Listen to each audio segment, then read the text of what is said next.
पिछले अध्यायों में मैंने कॉन्शियस, सबकॉन्शियस तथा अनकॉन्शियस माइंड बनने के कारणों तथा उन्हें कमजोर करने के उपायों पर काफी चर्चा की। साथ ही मनुष्य जीवन में दुखों के उठने के कारणों और उसके निदान के उपायों पर भी काफी चर्चा मैंने की। लेकिन हर मनुष्य का एक सपना होता ही है कि वो जीवन में बड़ी सफलता पाए। तमन्ना अच्छी ही है। सो अब आगे वो अपने में किन गुणों को विकसित कर या किन बातों को अपनाकर सफलता पाने की अपनी तमन्ना को पूरी कर सकता है, उस बाबत भी आवश्यक चर्चा कर ली जाए।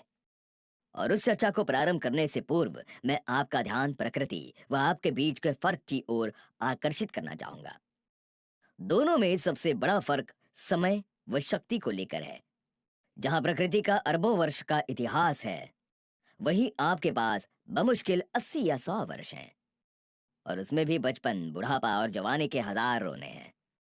रोज के 8 घंटे की नींद है, यानी वास्तव में तो आपके पास समय है ही नहीं। वैसे ही शक्ति की बात करूं तो सूरज चमक रहा है, पृथ्वी घूम रही है, हवाएं बह रही है, अर्थात पूरी की पूरी प्रकृति कभी न चूकने वाली ऊर्जा से भरी पड़ी है। वहीं दूसरी ओर आपकी ऊर्जा के बाबत तो कुछ बहुत ज्यादा कहने की जरूरत नहीं। फिर भी आश्चर्य ये कि यहाँ सब कुछ महत्वपूर्ण करता इंसान ही जान पड़ता है। कला हो या साहित्य या विज्ञान, सब कुछ इंसान की ही उपज है। और ये बात भी एकदम सही है, इसमें भी कोई दो राय हो ही नहीं सकती है। लेकिन यहाँ समझने लायक बात ये कि ये सारे चमत्कार संपूर्ण मनुष्य जाति नहीं कर रही है। ये तो चंद हजार लोगों की बात हुई। तो ऐसा क्यों कि कुछ लोग तो प्रकृति को भी चौंकाने वाले काम करके दिखा रहे हैं, तो वहीं बाकी अधिकांश मर मर कर जीने को मजबूर हैं। ऐसा क्यों कि चंद लोग सफलता के शिखर छुए चले जा रहे हैं और दूसरी ओर बाकियों का जीना मरना एक ही बात होकर रह गया है। दरअसल ऐसा मनुष्य द्वारा अपने समय व शक्ति के उपयोग के तरीके की भिन्नता के कारण है। मैं कह ही चुका हूं और आप भी जानते ही हैं कि समय और शक्ति, इन दोनों चीजों की हर मनुष्य के पास बेहद कमी है। और उस पर भी कोई इन दोनों के दुरुपयोग पर ही उतर आए तो आप ही बताइए उसके जीवन का क्या हाल होगा। बस वो ही 100 में से 99 लोगों का हो चुका है। यानी दूसरे शब्दों में कहूं तो समय व शक्ति का उपयोग करते न आना ही मनुष्य की असफलता का राज है। अब सवाल ये कि मनुष्य अपने समय व शक्ति का उपयोग करना कैसे सीखे। तो उस हेतु ये बताओ कि वो क्या है जो मनुष्य को प्रकृति की तमाम वस्तुओं से भिन्न साबित करता है। लो, इतना भी नहीं जानते? अरे, एक उसका मन यानी मैं, और दूसरी उसकी बुद्धि। और इन्हीं दोनों की बदौलत वो प्रकृति की तमाम वस्तुओं से अलग, निराला तथा महत्वपूर्ण है। और आगे इसी संदर्भ में मन और बुद्धि का फर्क समझाऊं तो बुद्धि वो जो कुछ क्षेत्र में लाख उपयोगी होने के बावजूद अधिकांश चीजों में तो वो समय व शक्ति का दुरुपयोग ही करवाती है। जबकि मेरे तल पर एक इंटेलिजेंस नाम की वस्तु है जिसका ध्यान सिर्फ समय व शक्ति को बचाने में लगा रहता है। लेकिन दुर्भाग्य से उस इंटेलिजेंस का ठीक तरह से उपयोग बहुत कम लोग कर पाते हैं। और ये स्पष्ट समझ लें कि आपके पास समय व शक्ति बचेंगे तो ही आप कोई बड़ा काम कर पाएंगे। कुल मिलाकर मेरे कहने का सीधा अर्थ ये है कि मनुष्य जीवन में कोई भी सफलता पाने के लिए उसे अपनी इंटेलिजेंस को सक्रिय करना जरूरी है। और ये इंटेलिजेंस सब मनुष्यों में समान रूप से उसके मन की तह में यानी मेरे तल पर छिपी ही होती है। यानी इंटेलिजेंस के मामले में मेरे द्वारा किसी मनुष्य के साथ कोई पक्षपात नहीं हुआ है। मनुष्य में फर्क सिर्फ इतना है कि जो इसे सक्रिय कर पाते हैं वे अपने समय व शक्ति बचाकर आगे निकल जाते हैं, और बाकी अपने इंटेलिजेंस को सक्रिय न कर पाने के कारण कष्टों भरा साधारण जीवन गुजारने पर मजबूर होते हैं। और इससे पहले कि मैं आपसे मनुष्यों के मन में छिपी इस इंटेलिजेंस को उजागर करने के उपायों या उसके प्रभावों के बाबत चर्चा प्रारंभ करूं, आपको इंटेलिजेंस व ब्रिलियंसी का फर्क समझाता हूं। यह फर्क बड़ा ही सूक्ष्म परंतु महत्वपूर्ण है, और इस फर्क का ज्ञान आपको अपनी इंटेलिजेंस जगाने में बड़ी सहायता करेगा। ब्रिलियंसी बुद्धि का विषय है और ब्रिलियंट होना आवश्यक भी है तथा उपयोगी भी, परंतु ब्रिलियंसी ही सब कुछ नहीं है। जीवन को बढ़ाने या संभालने में ये अकेली सक्षम नहीं है। और इससे भी बड़ी बात ये कि अधिकांश मनुष्य अपने इस ब्रिलियंसी का उपयोग बिन जरूरी बातों में करके ही अपना जीवन बर्बाद कर रहे हैं। अतः सबसे पहले हम मनुष्य की बुद्धि के प्रभाव क्षेत्र को समझें तथा यह भी समझें कि कैसे, कहाँ व कितना इसका उपयोग करना चाहिए। साथ ही ये भी समझें कि वे कौन सी बातें हैं जहां मनुष्य को बुद्धि के उपयोग से बचना ही चाहिए। और बात की शुरुआत करो तो मनुष्य की बुद्धि की सबसे बड़ी विशेषता उसके पास उसकी प्रगाढ़ मेमोरी का होना है। यानी मनुष्य मेमोरी बेस का जो भी उपयोग अपने जीवन को बढ़ाने हेतु करता है वो सब उसकी बुद्धि की देन होती है। इसमें स्कूल कॉलेज की पढ़ाई से लेकर जो भी अच्छी बुरी बातें वो देखता सुनता है सब आ जाता है। निश्चित ही इस मेमोरी का मनुष्य जीवन में बड़ा महत्व है। उसे अपने नाम से लेकर तमाम जीवन में उपयोगी बातों तक तथा एबीसी से लेकर तमाम शिक्षाओं तक जो कुछ भी याद है वो सब उसकी इस मेमोरी के कारण ही है। ये भी सत्य है कि वो जो भी पढ़ता सीखता है उसी के सहारे वो अपना जीवन आगे बढ़ाता है। परंतु यहां समझने लायक सबसे महत्वपूर्ण बात यह कि जीवन में हर चीज याद करना तो जरूरी होता नहीं। आवश्यक हो और याद की जाए तो बात समझ में आती है, परंतु अनावश्यक को याद रखना अवांछित भार के साथ साथ जोखिम से भी भरा है। यादें न सिर्फ मौके बेमौके परेशान करती हैं बल्कि उन्हें याद रखने में शक्ति का भी बड़ा अपव्यय होता है। खैर, आपकी मेमोरी के अकारण उपयोग के घाटे तो आपकी समझ में आ ही गए होंगे। और यदि आगे बुद्धि के दूसरे गुणों की चर्चा करूं तो सोचना, स्कीम बनाना, तय करना, एनालिसिस करना सब कुछ बुद्धि का ही विषय है। बुद्धि के ये सारे गुण जीवन को आगे बढ़ाने हेतु आवश्यक भी हैं, लेकिन यहाँ भी बात यही कि बुद्धि द्वारा इन गुणों की आवश्यकता नहीं होने पर भी उपयोग करते रहना घातक सिद्ध होता है। लेकिन ये सब समझे बगैर अधिकांश मनुष्य छोटी से छोटी बात में ज्यादा सोचते हैं। जरूरी हो ना हो तो भी एनालिसिस करने बैठ जाते हैं।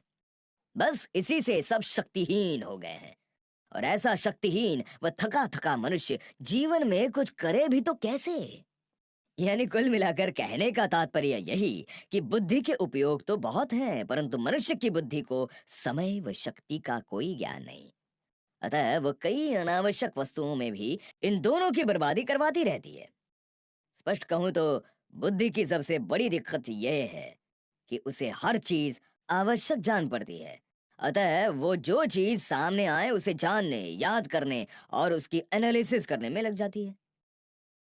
अब व्यर्थ की बातें जानने व याद करने से हासिल तो कुछ नहीं होता, उल्टा शक्ति व समय व्यर्थ में खर्च हो जाते हैं। और यहीं आकर ये इंटेलिजेंस बड़े काम की सिद्ध होती है, क्योंकि वो आवश्यक अनावश्यक का भेद अच्छे से जानती है। सो अनावश्यक कार्य में लगने से वो बुद्धि को रोक लेती है। परंतु इंटेलिजेंस की दिक्कत ये है कि वो सक्रिय अपने नियम से ही होती है। और इंटेलिजेंस के सक्रिय होने का सीधा साधा नियम यह है कि आपके कॉन्शियस, सबकॉन्शियस तथा अनकॉन्शियस माइंड कमजोर होंगे तो ही वो सक्रिय हो पाएगी। वैसे तो इंटेलिजेंस ही क्यों, मेरी शक्तियों के सारे केंद्रों के बाबत यही सत्य है। वे सक्रिय ही तब होंगे जब आप मेरे नकारात्मक स्वरूपों पर विजय पालेंगे। और उन्हें कैसे कमजोर करना, उसके सारे उपायों पर मैं चर्चा कर ही चुका हूं। सो अभी सीधे सीधे इस बात पर आ जाता हूं कि ये इंटेलिजेंस करती क्या है। तो सबसे पहली बात तो ये कि वो आवश्यक व अनावश्यक का फर्क अच्छे से पहचानती है। वो बुद्धि को अनावश्यक की तरफ आकर्षित ही नहीं होने देती है, और इससे आपके समय व शक्ति दोनों की बचत हो जाती है। ये तो ठीक, मैं समझा भी चुका हूं। परंतु आपकी इंटेलिजेंस की सबसे बड़ी शक्ति ये कि वो बुद्धि के एकत्रित किए अनावश्यकों का अनुभवों के सहारे नाश करने की भी क्षमता रखती है। यानी कुल मिलाकर कहूं तो वर्तमान में आपकी इंटेलिजेंस आपकी बुद्धि को अनावश्यक की ओर आकर्षित होने से रोकती है, और साथ ही वो भूतकाल के संग्रहित अनावश्यकों को आपके जीवन से काटने की कुवत भी रखती है। बस इससे आपके पास समय व शक्ति दोनों बचे रह जाते हैं। और ये बचे हुए समय व शक्ति जीवन में कितने उपयोगी हो सकते हैं, यह अब अलग से आपको समझाने की कोई आवश्यकता नहीं दिखती। चलो, इंटेलिजेंस कितनी महत्वपूर्ण चीज है ये तो आप समझ ही गए होंगे। और मैंने पहले ही कहा है कि ये इंटेलिजेंस कहीं बाहर से लाने किसी को नहीं जाना है। मेरे तल पर सब में ये समान रूप से उपस्थित ही है। ये कोई डिग्रियों, संसार के ज्ञान या धर्म से पाई जाने वाली चीज नहीं है। ये तो वैसे ही सबको समान रूप से स्वतः ही उपलब्ध है। यानी बुद्धिमान होने हेतु भले ही आपको बड़ी मेहनत करनी पड़ती हो, पर इंटेलिजेंट तो आप हैं ही। सवाल सिर्फ उस इंटेलिजेंस के सक्रिय होने का है। और यदि आपकी इंटेलिजेंस सक्रिय होगी, तो निश्चित ही आपकी बुद्धिमानी स्वतः ही कमजोर पड़ जाएगी। क्योंकि इंटेलिजेंस का काम ही बुद्धि द्वारा किए जाने वाले उन तमाम कार्यों को रोकना है जिनके कारण आपके समय व शक्ति बर्बाद हो रहे हैं। और इसे सीधे शब्दों में कहूं तो या तो आप ज्यादा बुद्धिमान हो सकते हैं या फिर ज्यादा इंटेलिजेंट। चुनाव आपका है। अधिकांश लोग ज्यादा बुद्धिमान हैं, इस वजह से उनके पास न समय बचता है और न उनमें शक्ति ही रह जाती है। खैर छोड़ो, अभी तो आपको चंद उदाहरण पेश करता हूं ताकि आप आसानी से बुद्धिमानी व इंटेलिजेंस का फर्क समझ पाएं। वर्षों पुरानी बात है। तीन जादूगर थे। बड़ी ही उच्च कोटि की जादू कला वे जानते थे। तीनों में गाढ़ी मित्रता भी थी। एक दिन ऐसे ही वे एक रथ चालक को लेकर जंगल की सैर को निकल पड़े थे। जंगल में उन्होंने एक मृत शेर का कंकाल देखा। कंकाल देखते ही उनमें से एक जादूगर बोला कि मैं अपनी जादू से इसके कंकाल पर हड्डी मांस मज्जा चढ़ा सकता हूँ। ये सुनते ही दूसरा भी ताव में आ गया। उसने कहा कि यदि तुम ऐसा कर दो तो मैं इसकी नसों में खून भर सकता हूँ। इतना सुनते ही तीसरे का उत्साह तो सातवें आसमान को छू गया। वो तुरंत बोल पड़ा, यदि तुम दोनों वाकई ऐसा कर दिखाओ तो मैं यकीनन उसमें प्राण फूंक दूंगा। ये सुनते ही वो गरीब व अनपढ़ रथ चालक चौंक गया। उसने चौंकते हुए निवेदन भी किया कि यदि आप लोग ऐसा कर भी सकते हैं तो भी ये दुस्साहस योग्य नहीं। अपनी जादूगरी सिद्ध करने के और भी मौके मिलेंगे। भला शेर के साथ ही ये प्रयोग क्यों? परंतु तीनों पूरे ताव में थे। उन्होंने न सिर्फ उसे लताड़ा बल्कि बुज़दिल कहकर उसका अपमान भी किया। बेचारा रथ चालक क्या करता, चुपचाप तमाशा देखने लगा। उधर कहे मुताबिक वाकई पहले जादूगर ने शेर के उस कंकाल को व्यवस्थित कर उस पर मांस मज्जा चढ़ा दिया। रथ चालक तो ये देखते ही सावधान हो गया। उतने में दूसरे जादूगर ने उसकी नसों में खून भर दिया। ये देखते ही रथ चालक पूरी तरह चौकन्ना हो गया और होशियार इतना कि इससे पहले कि तीसरा जादूगर अपनी कला दिखाए, वो रथ पे सवार हो भाग खड़ा हुआ। उधर तीसरे जादूगर ने व्यर्थ की बातों पर ध्यान न देते हुए वाकई उस शेर में प्राण फूंक दिए। जाने कब का मरा पड़ा था शेर, और भूखा तो इतना था कि प्राण आते ही उसने उन तीनों जादूगरों को फाड़ खाया। अब आप ही देख लीजिए कि बुद्धिमानी बड़ी कि इंटेलिजेंस। तभी तो कह रहा हूं कि ब्रिलियंस ही चाहे जिस लेवल की क्यों ना हो, बगैर इंटेलिजेंस के वो बहुत ज्यादा काम की सिद्ध नहीं होती। मान लो किसी को कब व कितनी प्यास उसे लगती है ये समझ आता हो, परंतु उसे पानी का फॉर्मूला न मालूम हो, तो भी वो प्यासा तो नहीं ही मरेगा। परंतु इसके विपरीत किसी बुद्धिमान को पानी का फॉर्मूला तो पता हो, परंतु अपनी पानी की जरूरत से वो पूरी तरह अनजान हो, तो बताइए ज्यादा समझदार कौन? बस यही बुद्धि का काम है। सब जान लूं, खूब सोच लूं, बड़े इरादे पाल लूं, पर उससे होगा क्या?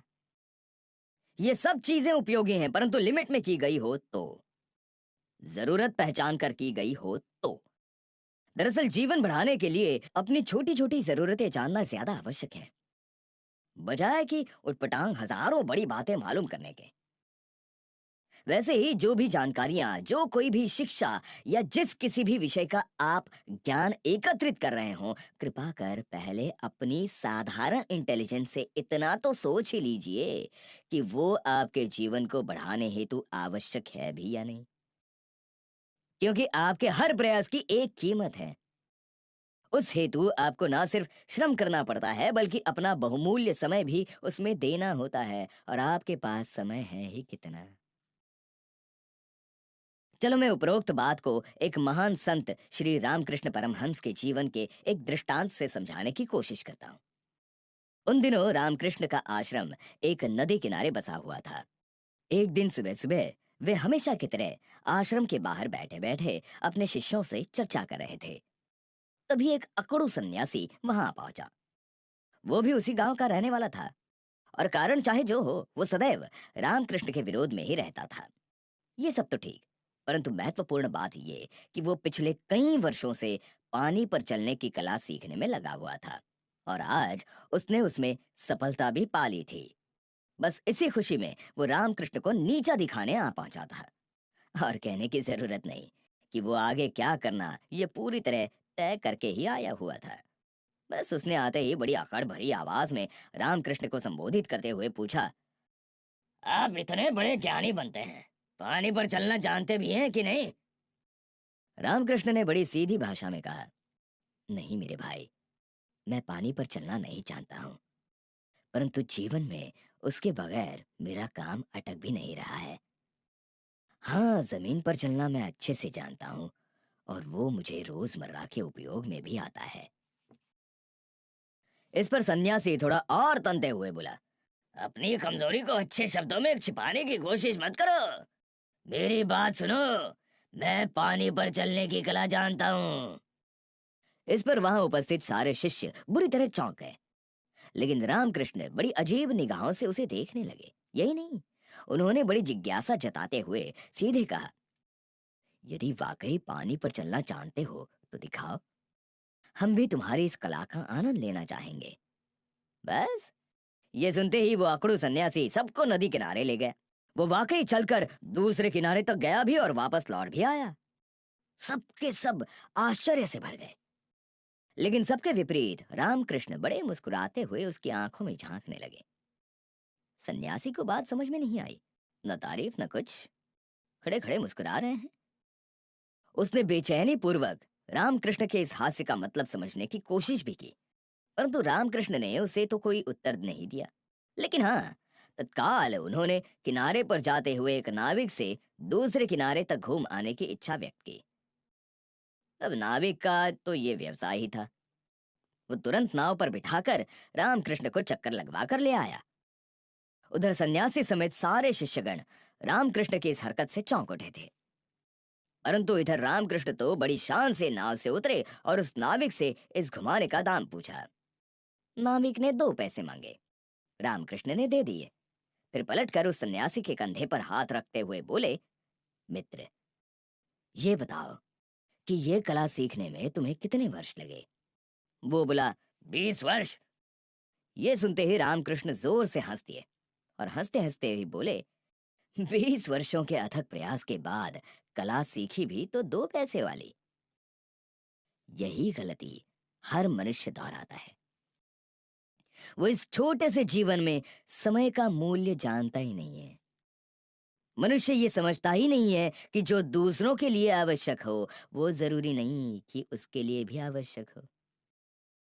इसी चक्कर में करोड़ों सन्यासी वेद, कुरान व बाइबल रटे और दोहराए चले जा रहे हैं, बिना ये समझे कि वाकई ये उनके जीवन की आवश्यकता है भी कि नहीं। वस्तु कितनी ही महान व मूल्यवान क्यों न हो, परंतु यदि वो आपका जीवन बढ़ाने वाली नहीं, तो आपके लिए तो वो 2 कौड़ी की ही हुई। इसी तरह अरबों नौजवान डिग्रियां हासिल करने हेतु अपने जीवन के बहुमूल्य 20 वर्ष गंवा देते हैं। वे कभी ये परखने की कोशिश ही नहीं करते कि वाकई जीवन में इन डिग्रियों का महत्व है भी या नहीं। वे भूल ही जाते हैं कि यहाँ जीवन में कुछ भी मुफ्त में नहीं मिल रहा है।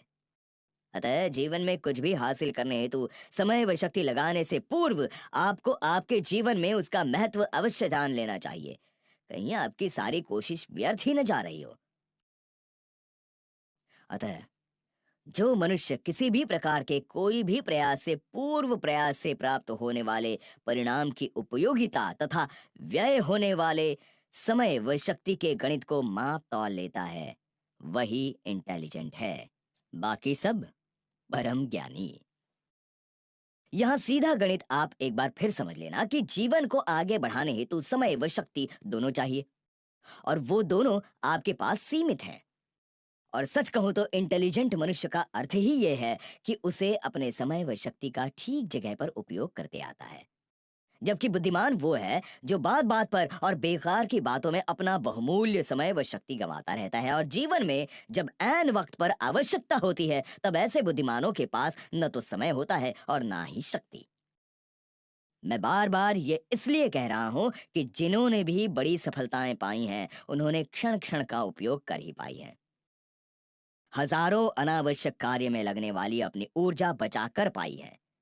सो आप भी अगर सफल होना चाहते हैं तो आवश्यक और अनावश्यक का स्पष्ट भेद अच्छे से पहचान ही ले।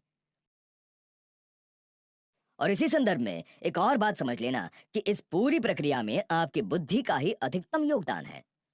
दरअसल वो स्वभाव से ही जिज्ञासु है। वो ज्यादा से ज्यादा जानने को हमेशा उत्सुक रहती है, लेकिन वो जानना आवश्यक है या अनावश्यक ये उसका विषय नहीं होता। ठीक वैसे ही बुद्धि का रस अपने प्रभाव का सिक्का दूसरों पर जमाने में भी बहुत होता है, और अक्सर तो इस हेतु ही वो जमाने भर की जानकारियां एकत्रित करवाती रहती है। इसके विपरीत इंटेलिजेंस की निगाह सिर्फ अत्यावश्यक पर लगी रहती है, और कायदे से होना भी यही चाहिए। परंतु दुर्भाग्य से इस विषय में अधिकांश मनुष्य की बुद्धि उसके इंटेलिजेंस की अवहेलना करने में सफल हो जाती है, और इसके परिणाम स्वरूप अधिकांश लोगों का पूरा जीवन व्यर्थ की जानकारियां जुटाने में तथा व्यर्थ के कार्य करने में बीत जाता है। थोड़ा गौर करने पर आपको भी अपने अतिबुद्धिमान होने का अंदाजा हो ही जाएगा। आपको भी आपका बहुमूल्य समय, वो बेशकीमती शक्ति व्यर्थ व्यय होती नजर आ ही जाएगी। इसके अलावा भी ये समझ लें कि आपके इन सारे अनावश्यकों की खोज के अन्य कई दुष्परिणाम भी आपको भुगतने ही पड़ते हैं। चलो इस बात को कुछ छोटे छोटे उदाहरणों से समझाता हूं, जिससे आपको आपकी बुद्धि के उड़ने के आलम का अंदाजा लग जाएगा। आपने कई ऐसे लोग देखे ही होंगे जिनकी कोई अच्छी नौकरी लगी नहीं कि वे सीधे बड़ी गाड़ियों की बाबत जानकारियां एकत्रित करना शुरू कर देते हैं। अब इसका आगे कुछ परिणाम आएगा या नहीं ये तो नहीं मालूम। वे भविष्य में कोई बड़ी गाड़ी ले पाएंगे या नहीं ये तो सालों की बात है, परंतु उनकी इस बेवकूफी का ऐसा तो असर पड़ता है कि वे अभी से दुखी रहने लग जाते हैं। बड़ी गाड़ी का आज उनके पास न होना उन्हें बड़ा सताता है। अब जरा सोचिए ये कि इस व्यर्थ की जानकारी हासिल करने के चक्कर में उन्होंने अपने ही दुख का बीज बो डाला कि नहीं। बस यही इंटेलिजेंस बड़े काम की है। वो हमेशा आज की हैसियत के मुताबिक ही उड़ने व जानकारी हासिल करने में विश्वास करती है। उसकी चलने दे तो वो तब तक बड़ी गाड़ियों के बाबत कोई जानकारी हासिल करने की कोशिश नहीं करेगी जब तक उसके पास बड़ी गाड़ी खरीदने लायक पैसा इकट्ठा न हो जाए। बस यही बुद्धिमान व इंटेलिजेंट लोगों का फर्क है कि इंटेलिजेंट व्यक्ति आनंद के रास्ते खोजता है जबकि बुद्धिमान दुख के रास्ते खोजता है, और दुखी व्यक्ति की बुद्धि भ्रष्ट हो जाती है। ये तो आप सभी जानते ही हैं। बस यही कारण है कि सभी ज्यादा बुद्धि लगाने वाले असफल हैं। लेकिन क्या करें, अधिकांश मनुष्यों की सोच में ये बात ठीक से बैठती नहीं है। यदि कोई अत्यावश्यक ज्ञान ही हासिल करता रहे तो फिर वो बुद्धिमान कैसा? यदि वो हजारों वस्तुओं की व्यर्थ जानकारी एकत्रित कर उन पर जोरदार ज्ञान न झाड़ सकता हो तो उसकी बुद्धिमानी का क्या? परंतु वास्तविकता यह है कि इन सब का जितना जीवन पर सकारात्मक परिणाम नहीं आता उससे कहीं ज्यादा इन सब के दुष्परिणाम उसके मन को भुगतने पड़ते हैं। और इसी बात के चंद और उदाहरण दूं तो कई लोग स्वस्थ होने के बावजूद क्या खाने से क्या होता है और क्या खाने से क्या नहीं होता बाबत पढ़ते रहते हैं। कौन सी बीमारी कैसे पकड़ती है और वो न पकड़े उसके क्या क्या उपाय हैं, इस बाबत ढेरों जानकारियां एकत्रित करते रहते हैं। अब इसका उनको फायदा तो क्या होता है ये तो वे ही जाने, पर इन सारी बातों की मेरे तल पर प्रिंट अवश्य पड़ जाती है। फिर मैं तो मैं हूं, बस धीरे धीरे उन भोजनों का उन पर असर होना भी शुरू हो जाता है। साफ तौर पर देखा जाए तो आज की तारीख में दुनिया में फैली इतनी ओबेसिटी यानी मोटापे की बीमारी का भी यही एक कारण है। बुद्धि ने समझ लिया है कि ये खाना चर्बी युक्त है, बस मुझ पर उसकी प्रिंट पड़ गई है तथा मेरा शरीर पर असर होता ही है। जब ये सारा ज्ञान नहीं था तब इससे दोगुना मनुष्य खाता था, पर मोटापा उस समय इस कदर उन्हें परेशान नहीं किए हुए था। ठीक इसी तरह जिन जिन बीमारियों के बाबत मनुष्य ज्यादा पढ़ता है, धीरे धीरे कर उस बाबत भी मेरे तल पर प्रिंट बननी शुरू हो जाती है। और देर सवेर वो उसी या उसके आसपास की बीमारियों से ग्रसित होना भी शुरू हो जाता है। ध्यान रखना, आपकी अधिकांश बीमारियों के पीछे भी शारीरिक कारण इतने जवाबदार नहीं जितना कि उन बीमारियों के बाबत मेरे तल पर प्रिंट बनना जवाबदार है। अतः कुल मिलाकर कहने का तात्पर्य ये कि बुद्धि की बुद्धिमत्ता इस्तेमाल करने से पूर्व उसका मन व जीवन पर क्या असर पड़ सकता है, ये भी अवश्य समझ लेना। वहीं ये बात तो कभी भूलना ही मत कि इंटेलिजेंस जगाए बगैर आपका जीवन एक सीमा से ऊपर का खुशहाल कभी नहीं हो सकता। वैसे ध्यान तो ये भी रखना कि ये इंटेलिजेंस कार्यशील होगी ही तब जब बुद्धि उस पर व्यर्थ के ज्ञान थोपना बंद कर देगी। और जब बुद्धिमत्ता व इंटेलिजेंस के फर्क की इतनी चर्चा चल ही रही है, तो यहाँ एक बात और समझना आवश्यक है, और वो ये कि अक्सर चीजें आवश्यक होने के बावजूद उसका पूरा फायदा उठाने हेतु भी बुद्धि के साथ साथ आपकी इंटेलिजेंस का सक्रिय होना भी उतना ही जरूरी होता है। माना चीजों को याद करना और हर चीज के एनालिसिस करना बुद्धि का श्रेष्ठ गुण है, मैं ये भी मानता हूं कि उसका भरपूर उपयोग जीवन के हित में भी है। परंतु यहाँ भी इंटेलिजेंस तो आवश्यक है ही, क्योंकि किस जानकारी को कितने भीतर तक ले जाना या उसको कब व कितना उजागर करना, यह कला तो मेरे तल पर ढकी इंटेलिजेंस के पास ही होती है। वरना तो ये एकत्रित की गई तमाम जानकारियां ही एक दिन मनुष्य के प्राण ले लेती है, क्योंकि हर बात को आवश्यकता से अधिक महत्व देना भी समय व शक्ति की बर्बादी ही है। और फिर सबसे महत्वपूर्ण बात तो यह है कि बुद्धि चाहे जितनी जानकारियां एकत्रित कर ले तथा चाहे जितना समझ ले, पर अंत में जब तक इंटेलिजेंस द्वारा वो बात नहीं अपना ली जाती, बुद्धि की सारी बातें कोई विशेष परिणाम नहीं ला पाती हैं। क्योंकि बुद्धि के द्वारा एकत्रित की गई जानकारियों से सिर्फ विचार बनते हैं, और विचार कोई बहुत गहरी वस्तु नहीं है। और फिर मनुष्य की बुद्धि की एक और खूबी होती है, उसका ऊंचे विचारों व आदर्शों के प्रति सहज आकर्षण होता है। और यहाँ ये स्पष्ट समझ लेना कि जरूरत से ज्यादा ऊंचे विचारों व आदर्शों की व्यावहारिक जीवन में कोई जगह नहीं होती। और यदि कोई विचार उपयोगी हो तो भी सवाल ये कि मनुष्य उन विचारों का करेगा क्या। विचारों का उस पर नियंत्रण ही कितना होता है।